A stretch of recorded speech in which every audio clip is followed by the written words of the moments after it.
Memory, a grip on revolution.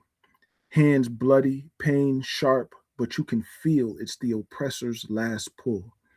Aggressive, violent, but also desperate and delusional. An affront to real strength, and the supporters of this hateful regime will be remembered as the cowards of a millennia. Racism, the characteristics along its side, has turned into a global monster, devouring forests and people. And our freedom and the power of Black people is the key. Collective freedom is the new world, but it starts with unlocking the chains of Black people in America and globally.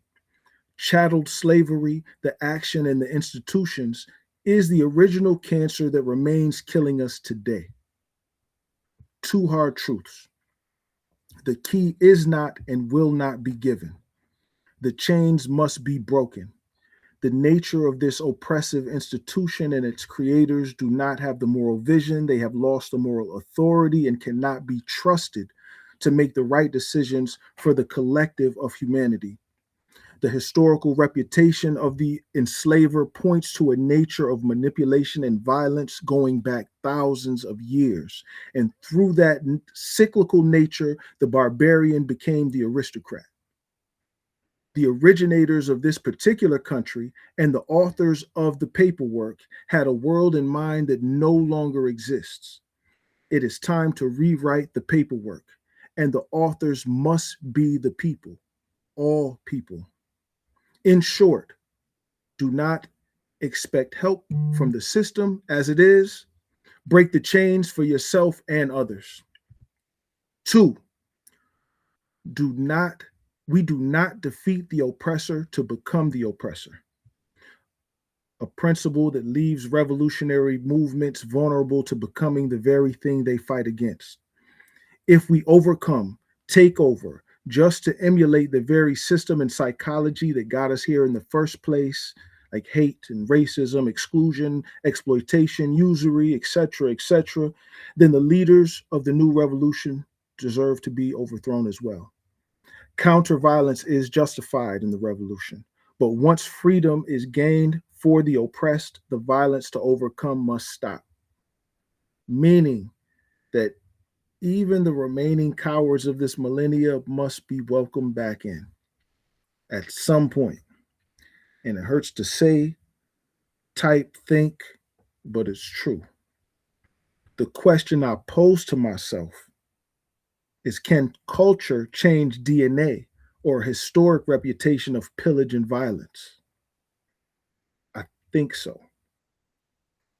If love is the remaining and only culture left on this planet post the revolution, then perhaps, in theory, that change in cultural and communal realities can halt history and rewire DNA. So the remaining hateful in the world, if they remain, will see love as oxygen and hate as suffocation. A divine onboarding into the new world via the revolution.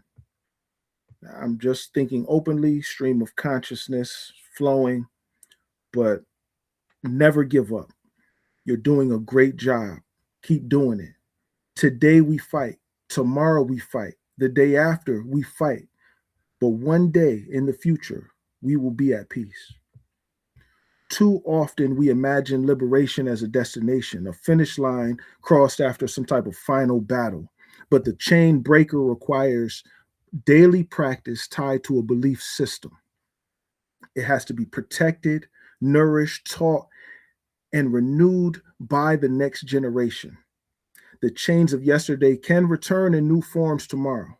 So the work, therefore, is not only breaking chains, but teaching our children how to recognize them before they are forged again. Comfort creates amnesia. Teach the babies how to ask questions, not just have answers. Teach the babies to build for and with and not be built upon. The future will not only ask us what we defeated, it will ask us what we built. We will not build what we hated. We will build what we love and what loves us back. Peace and love.